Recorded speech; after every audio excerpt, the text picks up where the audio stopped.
Okay, we're doing this one. I remember the last time. Let's take a trip down memory lane.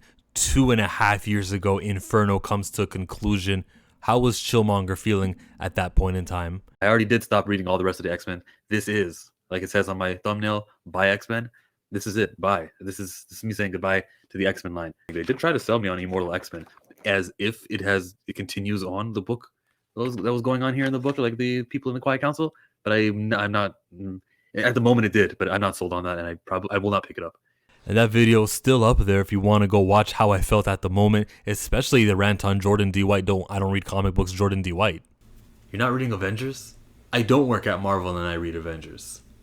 But you're a Marvel editor who's not reading the Avengers book? And then book after book, I gotta catch up on the Fantastic Four. I gotta catch up on this Spider-Man story. I gotta catch up on this. And I'm looking at it like, how are you not in the know of what's going on in the world? Today, the X-Men fan in me, who maybe is a little bit larger, hair is thinning out a little bit more, but nonetheless, I've been keeping in touch with what's going on during X-Men. And it's exactly what I thought would happen. Look how stupid this is. Serious stupidity. Jordan D. White.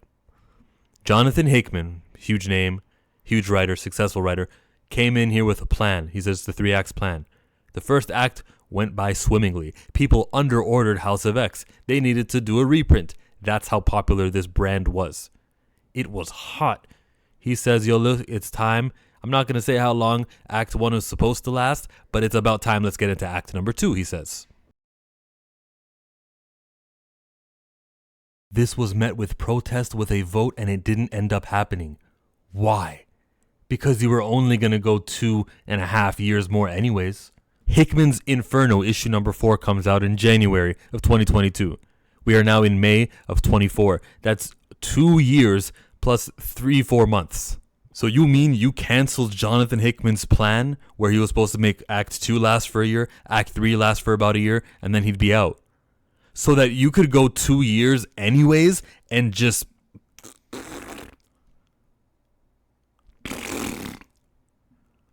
Idiot. I am so glad all the money that I saved, and it was rushed too. The Fall of X thing that you just kind of put it together really quickly, this wasn't ending because you wanted it to end. They ended it for you, Jordan D. White, senior editor, numbskull, every Monday, AIPT.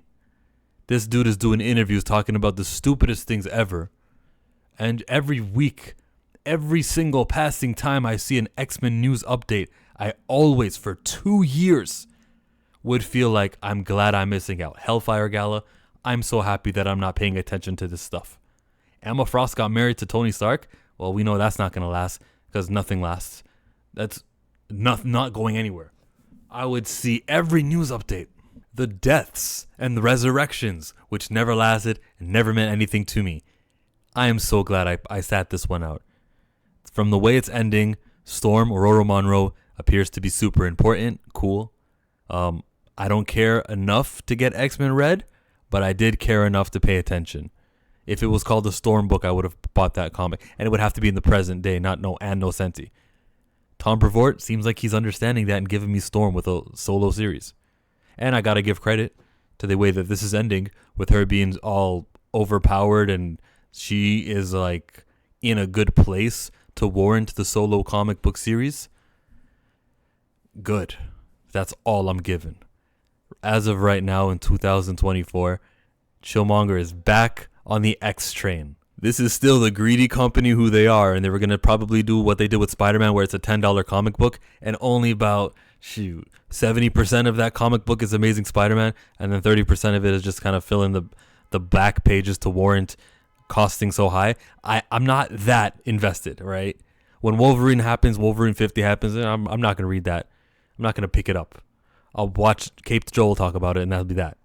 I just don't care that much, but I'm in it when it restarts. I'll buy issue number 1 of Storm.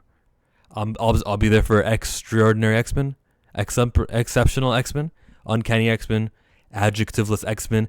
I'm so glad to be part of that thing again. I'm aware not everything's going to be connected to each other. I don't hold them to that standard. I would have thought that it would be connected if Gail Simone was doing multiple books. I can understand why Jed McKay, I guess his hands are full, but if Eve Ewing, Marawa Ayodele, if some of these writers, Stephanie Phillips, were doing multiple comic books in the X line, I think that would make more sense than have original voices there, because it's just, I mean, you want things to unite, you want things to connect. The way X-Force and Wolverine, written by both Benjamin Percy, kind of, when I was reading and paying attention, they danced around each other, or at least they recognized each other. I wanted that, but that's not, like, I'm not getting what I want to get, and I'm not going to get or purchase every single one of these comic books after issue number 1. I'm invested for the beginning, and I'll have to see what happens. I have to see where it goes. Prisoner X is like the mystery, right? Yeah, let's go see what's going on with Prisoner X. I saw that comic book trailer. This is kind of like fun and exciting to know that there's the X-Men. I love the X-Men, and when the X-Men are good, why not? Remember that animated show we just all enjoyed right now? When the X-Men's good, why not? But this is a funeral for sure of the prior era, which I don't even like calling it the Krakoan era. The Krakoan era makes it sound like from 2019 to 2024. It's not a 5-year era. It's that first half was Jonathan Hickman in charge and direction, and then that second half was directionless. I guess I'd understand why people are referring it to as the Krakoan era, but it's not that to me. An era died halfway in between it, and a brand new era called Flying by the Seat of Our Pants era. Let's see what will sell era. Magneto's popular, let's do a thing with him. Excalibur. Let's rename Teenie Howard's book The Knights of X. See what happens. Because they started with House of X and Powers of 10 were the name of the comics, but the phase was called Dawn of X, Reign of X. There was another one of X, and then Fall of X. And, the Sickness of X? Dusk of X? What was it called of X? Because it was Dawn and Reign. I know those two for sure. But before Fall of X, there was one in the middle. Matt Hardy. Oh, yeah! I can slap a tornado! So, the comic book, I'm picking up, I'm there. Yeah, I plan to host panels, sort of like how you can see here on the screen, where I invite a bunch of YouTube personalities to chat about comic books. This was for the Black Panther. I was doing T'Challa time. Now, I don't know what you call it, X-Men time. It should probably have X or time in the name as well, but I can be doing this with the faces that you see on screen here, as well as whoever else is reading the X-Men and and's got a YouTube channel. We could cross-promote each other. These were fun to do and just sit down and listen to other people's perspective. It gives you something to look forward to in the next book. So I can imagine that with the X-Men audience being larger than the Black Panther audience, this will be the same sort of effect. That's that. Hey, thanks for coming here. Thanks for listening to this. That rant that I did a few years ago, I am so correct. I am vindicated. I have saved a lot more money. And unfortunately, it came at the cost of reviews and things, but my mental clarity, man. This moment right now, I do not regret not picking up those comic books over the last 2.5 years.